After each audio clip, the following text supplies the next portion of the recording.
We're going to talk about the cumulative injury cycle and why it's important to make sure that your posture is on point and your muscles are balanced up. You don't have any serious dysfunctions or malalignment. So the cumulative injury cycle basically starts when we get tissue trauma. When something happens, we get injured. It can be from anything, or it could be that you already have dysfunction, but we get tissue trauma, we get an injury. This causes inflammation, either in that muscle or that joint. The muscle then has some type of spasm, it gets tight, locks up, creates adhesions, I guess could refer to and feel as knots, which then results in altered neuromuscular control patterns. So essentially, you hurt your ankle, you walk a little funny, you favor your other side, you all of a sudden then start to develop muscle imbalances because you're compensating by leaning to a side, shifting to a side in your every day-to-day work, sitting at your desk, leaning forward, starting to get upper cross syndrome, whatever it may be. You start to develop a muscle imbalance, which then results in more injuries, more tissue trauma, or you keep kind of flip-flopping back and forth until a serious injury happens. So that's why it's fundamental that when we do have an injury, perceive some trauma, we make sure we ice, take down that inflammation immediately to try and prevent any muscle spasms from happening.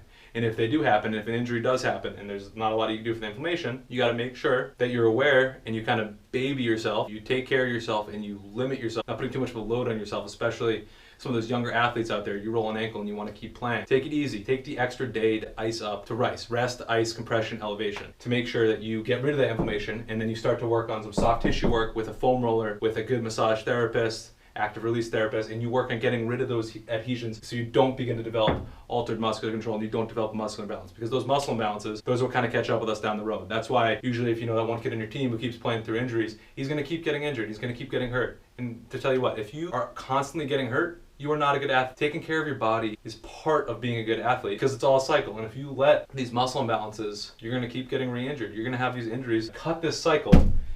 Roll out. Do what you can do. Control your controllables and stop this cycle from happening. Don't let yourself get hurt because of negligence of not taking care of your own body. That time recovering is honestly more important than that time you do in the gym. You could be the strongest person in the world. You could be the fastest person in the world. But if you can't touch the field, if you don't feel good, that is not beneficial to your teammates, not beneficial to yourself, and it's not fun. Make sure you take care of yourself. Take those few extra days, take those few extra hours, take that 25 extra minutes to roll out, to stretch out, to make sure you're 100%. Because if you're at 0%, that's no bueno.